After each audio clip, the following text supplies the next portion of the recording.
Welcome back. The new zip code-based admission system to Boston's 3 exam schools has not been received without controversy.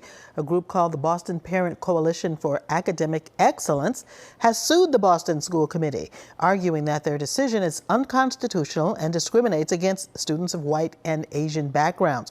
Our first guest today is Rachel Meiselman. She's a representative from the BPCAE. Hello, Rachel. Thank you for joining us and coming to share your perspective. Well, first of all, thank you so much. It's an honor to be here. And I'm also very grateful for the opportunity. We all are at the Boston Parent Coalition for Academic Excellence because, you know, especially in the age of social media, there's so much noise. Mm-hmm. And it's difficult to kind of cut through it. Well, let's cut through it.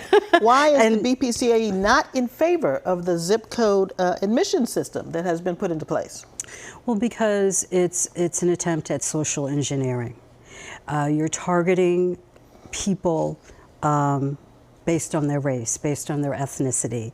And the zip code plan it's a proxy. So we're looking at certain neighborhoods where there is a higher population of certain people, you know, of certain ethnic backgrounds, of certain racial backgrounds. Mm-hmm. And I think we can all agree that diversity is a good thing. But to go about it using social engineering, no. Well, how would this new zip code system negatively impact white and Asian students, as your organization argues?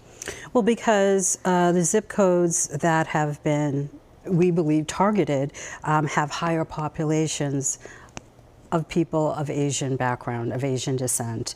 Targeted not to be included. Yes. Mm-hmm. And, you know, there's one neighborhood in particular that's been heavily impacted, and that's West Roxbury, where you do have a number of Asian families, but you also have a number of white families as well. Mm-hmm.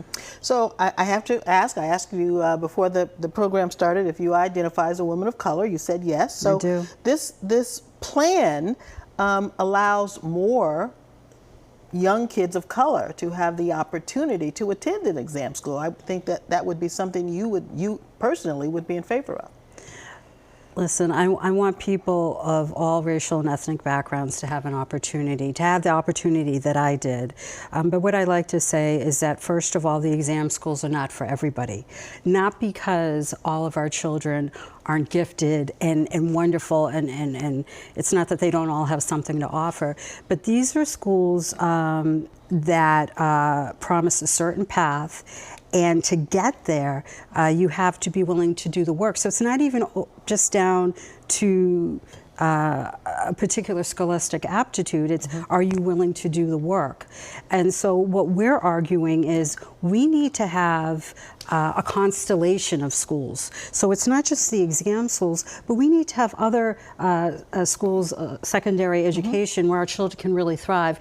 And first and foremost, we have to fix those feeder schools.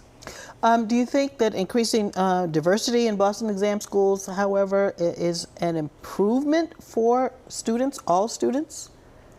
I think that if they, again, it pains me that the Boston Parent Coalition for Academic Excellence has been kind of tagged as a group that is against diversity. That is definitely not true. And we want academic excellence, and we want that opportunity for all children, regardless of race, regardless of ethnicity, regardless of zip code, neighborhood.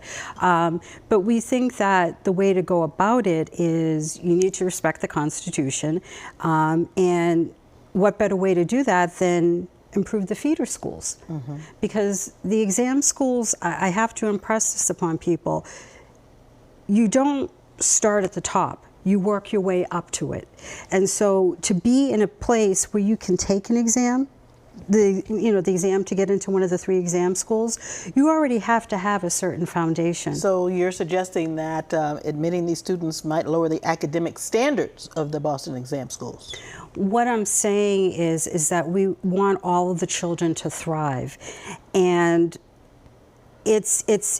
they're very high standards, but you also have to do a lot of work. and it has to be something that you're already prepared for. And so what we're proposing is keep the standards in place. We want diversity though, so fix those feeder schools. So then that way students, regardless of where their talents lie, they can have a chance to thrive and be successful and bring Boston forward. Last question before we go. The fate of the zip code system is now in the courts. If the district court finalizes a ruling that the zip code system is in fact constitutional, how far is your organization going to go with the appeals process? Well, we're committed. We're committed to preserving the exam schools and the rigor, and we are committed to the educational opportunities for all of our children. And so we will go as far as we can go. We are committed. We are engaged, and we knew going into this that it wouldn't be, a fight that would last 3 or 4 or 5 months. Okay, Rachel Musselman, thank you for being here to share your perspective with us. Thank you, and really it's an honor and privilege. Thank you.